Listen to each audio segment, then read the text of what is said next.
Is the new UFO Whistleblower Protection Act going to be enough to ensure that whistleblowers can come forward safely? Veteran journalist Ross Coulthart thinks that it's a joke. He says that the whistleblower protections currently envisioned by Congress is not going to get the job done. And this is a very important point going forward if we are going to have any transparency on the UFO issue, in particular the military and government involvement in it, and witnesses and so on.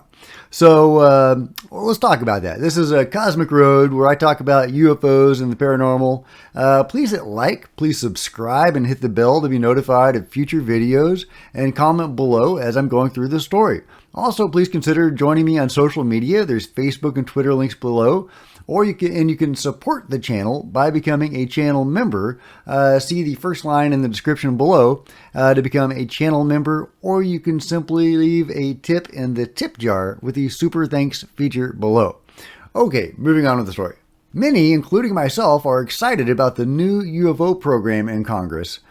Finally, the government is actually doing something about the UFO issue in a public way. That is huge. I mean, that really can't be overstated.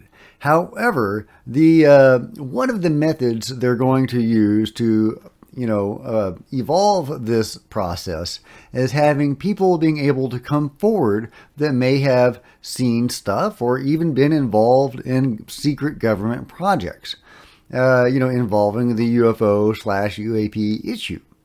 And one of the proposed methods of getting these people to come forward is whistleblower protection. I'm sure you know what we're talking about. Laws designed to allow these whistleblowers to come forward without breaking their NDA. And, that sounds lovely. But Ross Coulthart sees a big problem here. And let's let him explain. I think the whistleblower laws are a joke. They're not adequate for the purpose for which they were designed. They're placing a burden on the whistleblower to take a civil action to enforce the obligations on government agencies that are stipulated by the NDAA laws. There shouldn't have to be a requirement placed on a potential whistleblower to take civil action. What lawyer is going to want to act against the US government apart from Dan Sheehan? He can only do so many cases. I mean, the simple reality is that this law is a whistleblower protection law in name only.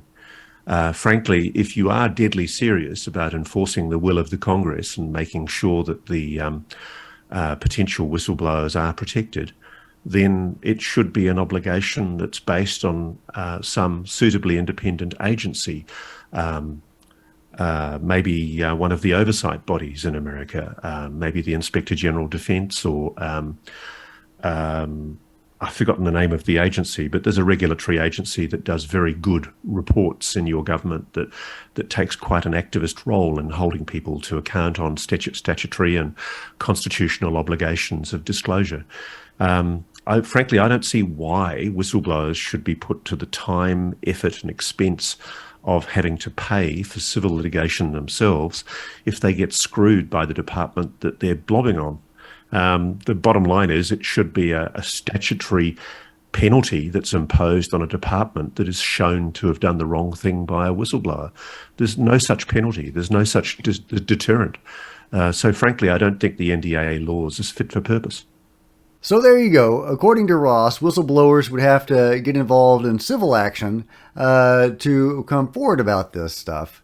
And it would not be a process that would really embolden a lot of whistleblowers to come forward and even enable them to come forward in the way we would all want. Ross is an expert veteran journalist, and I defer to his research on this issue. As for myself, I never thought the Whistleblower Protection Act, if it gets passed, would do as much as we would all want it to do. I think it would allow, ideally pilots and so on to be able to come forward and report their experiences without as much censure, if this act, actually worked in the way that it's designed to do or hoped that it will do. Ross is saying that it may not do that. But as, personally, I've always thought this was kind of a flawed idea. It's a noble idea, if it's not just window dressing, but it's very flawed because the people that actually know stuff, they're involved in the deep, shady, secret stuff, the breakaway civilization, as Richard Dolan likes to call it. And, the more I research this stuff, I used to like to call it the breakaway group because I thought breakaway civilization just sounded a little too fancy. However, the more I research it, the bigger it seems to be. And, the more of a completely independent culture and a runaway group it really does seem to be, in a large group. Maybe group isn't even the word. Maybe it is more of a civilization. A completely independent rogue civilization that is embedded in and merged with parts of our government. In the book The Voyagers by Ashiana Dean, she refers to it as the interior government. I don't know if that's true or not, but the signs are all there, and whatever is there has enough juice to, stymie the likes of both Harry Reid and Admiral Wilson. And, one is a very highly placed civilian, one is a very highly placed military person, or was, and both were able to be shut out of, probing very deeply into the government's UFO program, their secret program. We're not talking about ATIP or Arrow. So we're talking about Area 51 or whatever it is. Admiral Wilson was told that it was largely in the private sector now, and that's kind of the narrative they want us to believe. However, they had enough juice within the government to threaten his career. So, I'm not buying that. And I've done several videos lately about them, the military shooting at UFOs. And in cases like Terry Lovelace, we see the military actually working with the beings. So they seem to be working with some beings and shooting at other beings. So there's a whole lot going on, and the government is heavily involved. So don't let them try to fool you into, thinking that it's all in the private sector now, or even largely in the private sector. That's not to say that Lockheed Martin and Boeing aren't heavily involved in this. Of course they are. I mean, there's a reason that the head of Lockheed Martin Skunk Works went to join TTSA and became part of the disclosure movement, joining Lou Elizondo, Chris Mellon, and Hal Puthoff, and others. Steve Justice knows some stuff. All of which is to say, the government is heavily involved in this stuff, and they have been brutally suppressing this stuff for many years.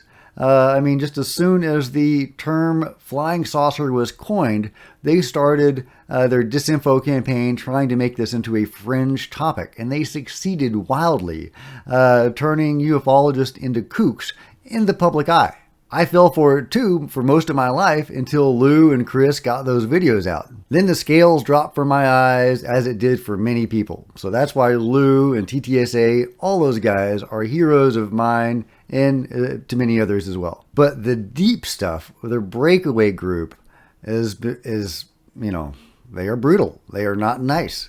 Lance Corporal Wygant was talking about in the video I made a few days ago. If you watch his full interview, he talks about how they assassinate people that they're worried will come forward with, information about this. And I've heard that repeated many times. I just did a video a couple days ago about scientists in England who may be reverse engineering this stuff, who were murdered. We don't know why that would be. Maybe there are spies involved. Maybe they were taken out because they were going to come forward with something or reveal something. The point is that whoever is controlling this stuff is not afraid to use force for whatever reason. So would a Whistleblower Protection Act really do anything?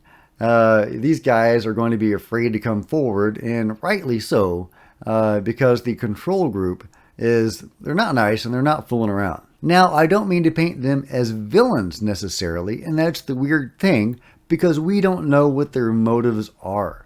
The Area 51 guys, the breakaway group, they may have the highest and best interest of humanity in mind in this whole thing. They may be interacting with the beings and making war on other beings because that's what is best for humanity. or they may be doing it for their own X-Files, secret cabal, manipulating humanity, elevating themselves kind of thing. We just don't know until we do get some whistleblowers, until we do get some transparency into what the heck is going on. We won't know whether their intentions are noble or villainous. So we need some whistleblowers. We absolutely need some whistleblowers, and we need them to be protected somehow. But how can you protect people from the breakaway group? I don't think you can.